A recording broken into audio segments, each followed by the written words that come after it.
Hola, ¿cómo están? Vamos a ver entonces los circuitos básicos de corriente alterna. O sea, vamos a ver las reglas básicas para poderlos interpretar y calcular. O sea, vamos a ver primero el circuito RL. El circuito RL quiere decir que tiene una resistencia y una inductancia. Entonces, si nosotros le aplicamos una tensión B, va a circular una corriente I por este circuito que va a ser, digamos, de acuerdo a la oposición que le presente esta resistencia y esta reactancia inductiva. O sea, si nosotros colocamos un amperímetro acá, vamos a poder medir la corriente serie del circuito, y si ponemos un voltímetro acá, vamos a poder medir esta caída de tensión BR que va a haber en la resistencia, y si ponemos un voltímetro acá, vamos a poder medir la caída de tensión en la reactancia inductiva. Y si ponemos un voltímetro entre este punto, por ejemplo, está la fase y está el neutro, vamos a medir la tensión total. Este circuito lo tenemos representado acá. En este circuito serie, nosotros teníamos, cuando vimos corriente continua, que si nosotros teníamos una tensión B acá íbamos a tener una tensión en la resistencia, en todos los elementos en serie, y los sumábamos y obteníamos la total. Acá nos encontramos con, si armáramos este circuito y medimos, nosotros nos vamos a encontrar con algo que no se cumple ahora, porque supongamos que tuviéramos 200 volt acá y acá tuviéramos 100, acá a lo mejor nos va a dar 200. O sea que no se cumple que la suma de la caída de tensión en la resistencia y en la reactancia del total. La causa es de que acá hay un ángulo de desfasaje. Si se cumplen, digamos, la ley de Ohm, poniéndola así, de esta forma, que va a ser la intensidad de corriente, va a ser directamente proporcional a la tensión aplicada y inversamente proporcional a la impedancia. Ya no estamos hablando de resistencia, sino la suma de estas dos, que se llama impedancia. Y la caída de tensión, ¿no es cierto?, en la resistencia va a ser igual a la resistencia por la corriente que circule, y en la inductancia lo mismo. Va a ser igual a la reactancia por la corriente que circule. Entonces acá se cumple si solamente hacemos la suma vectorial. O sea, acá se cumple que V es igual a la caída de tensión en la resistencia más la caída de tensión en la inductancia, que esta tiene un ángulo especial. Lo vemos acá en el diagrama. Si nosotros, como es un circuito serie, ponemos, digamos, en el eje de las X ponemos la corriente, la caída de tensión en la resistencia, como no tiene desfasaje, va también en este eje, ¿no es cierto? Acá vamos a tener BR y EI, las dos en este eje. Y como en la inductancia se produce un adelanto de la tensión o un atraso de la corriente. Es más fácil verlo con un atraso de la corriente. Si nosotros venimos acá en el sentido de la aguja de reloj, encontramos primero la tensión en la inductancia y después la corriente, ¿cierto? Total, que es la misma que pasa por la resistencia y por la inductancia. Entonces la dibujamos acá, ¿eh? Y ahora hacemos la suma vectorial. Esto es la suma vectorial. Hacemos, o sea, ¿cómo se hace una suma vectorial? Se traza acá, esto en línea de puntos, una paralela a BR, ¿no es cierto? Y ahora se traza desde la punta esta una paralela a BL. Donde se encuentran, ese es el punto del vector resultante, ¿no es cierto?, que sería B.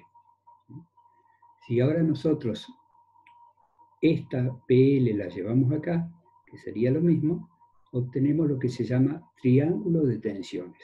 Este sería el triángulo de tensiones. Tenemos B, ¿no es cierto?, BR y BL. Esto es un triángulo al cual se le puede aplicar el teorema de Pitágoras, que decía que B al cuadrado, o sea, la hipotenusa, ¿no es cierto?, al cuadrado, era igual a la raíz cuadrada de los catetos, que eran en este caso BR al cuadrado más BL. Entonces de acá sacamos una ecuación muy importante para los cálculos. Y también podemos obtener el triángulo de impedancias. Si ahora nosotros a este B que teníamos acá lo componemos, que era la impedancia por la corriente, y BL era la reactancia por la corriente, reactancia inductiva acá, y BR era igual a R por I. Si ahora nosotros simplificamos I acá, nos queda el triángulo de impedancias. O sea que las impedancias, la impedancia Z total es igual a la raíz cuadrada, ¿no es cierto?, de R al cuadrado más XL al cuadrado, más la reactancia inductiva. Y también, digamos, o sea, por trigonometría nosotros sabemos que la tangente de este ángulo es igual a seno sobre coseno. Seno es este y coseno es este. Entonces es igual, la tangente de φ es igual a XL sobre R. Esto nos permite calcular el ángulo φ. Ahora vamos a ver las potencias en un circuito de corriente alterna.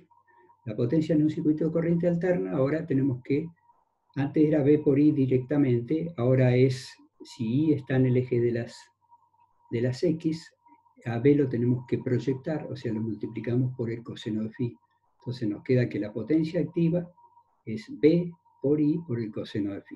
Y la reactiva es Q, es B por I por el seno de φ, porque lo proyectamos sobre el otro, hacemos la proyección opuesta, ¿no es cierto? Y aparece un nuevo componente que es la potencia aparente. O sea, este B por I que aparece acá y acá es la potencia aparente. Esta es la potencia total que va a circular, que va a haber en el circuito.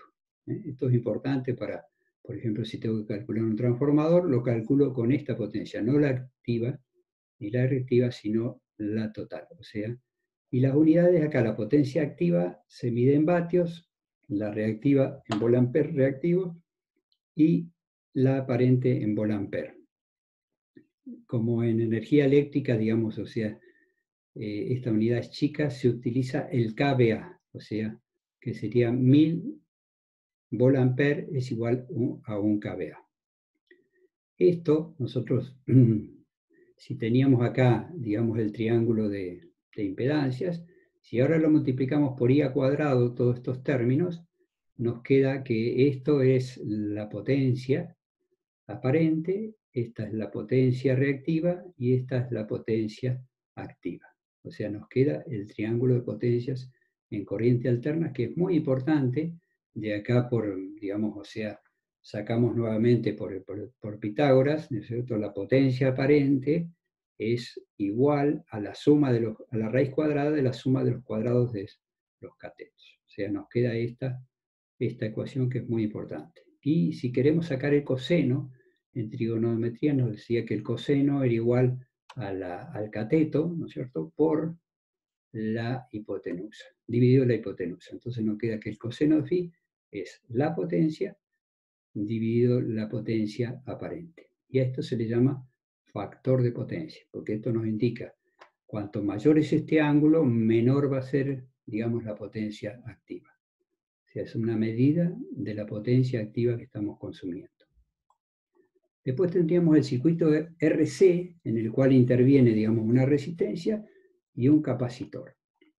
Entonces acá se cumple igual que en la inductancia, digamos, o sea, la corriente es igual a B sobre la impedancia, ¿no es cierto?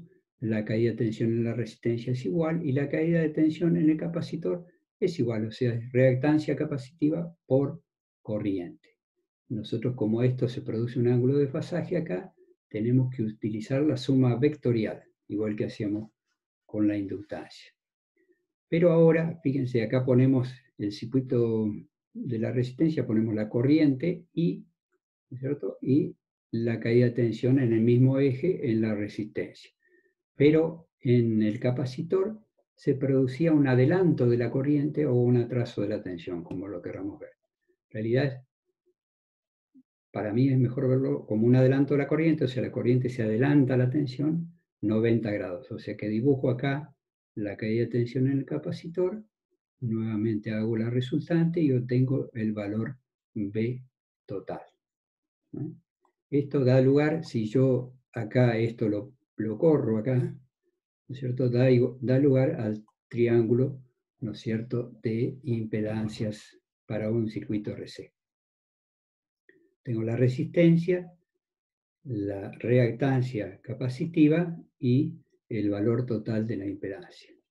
Con las mismas fórmulas, o sea, como es un triángulo, Z es igual a la raíz cuadrada, la resistencia al cuadrado, más la reactancia capacitiva al cuadrado, y puedo obtener la tangente de phi nuevamente con seno, que es xc, dividido coseno, que es r. O sea, me queda el triángulo también de potencia, si yo lo multiplico por las corrientes, me queda el triángulo de potencias. Nada más que ahora la diferencia es que la potencia reactiva capacitiva va hacia abajo.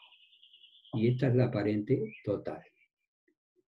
Ahora si vemos, digamos, los tres componentes que teníamos en corriente alterna, que eran resistencia, inductancia y capacitancia, vamos a tener una caída de tensión en cada uno de ellos, y si la representamos acá vectorialmente, siempre ponemos la corriente en el eje Y, ¿no es cierto? Y tenemos la tensión de caída en la resistencia, y ahora representamos acá la caída de tensión en la inductancia y la caída de tensión en el capacitor. Como fíjense que estos dos están sobre el mismo eje y opuesto, yo lo llevo acá y lo resto vectorialmente y obtengo acá la resultante. Ahora trazo las paralelas y obtengo el valor de la tensión total. O sea que acá estaría representado, ¿no es cierto?, el triángulo, o sea, llevo como siempre llevo acá y obtengo el triángulo acá, el triángulo de impedancias. Impedancia total, resistencia, y acá tengo la reactancia inductiva menos la reactancia capacitiva. Entonces hago, digamos, o sea, por Pitágoras, la impedancia total, esta, va a ser igual a la resistencia hacia este vector, al cuadrado, más la reactancia al cuadrado, que es la resta de estas dos, y obtengo esta ecuación muy importante que es para resolver los circuitos de alterna. Y la tangente de phi siempre sigue siendo seno, que es este valor, xl menos xc, dividido r. Si ahora yo lo paso lo multiplico por las corrientes y lo paso, digamos, a potencia, tengo el triángulo de potencias. O sea, tengo la potencia aparente, acá tengo la diferencia entre la potencia inductiva y la capacitiva, y acá tengo la potencia activa. Esto es muy importante porque la reactiva acá, la llevo acá, ¿no es cierto?, y la resto vectorialmente y me da este valor.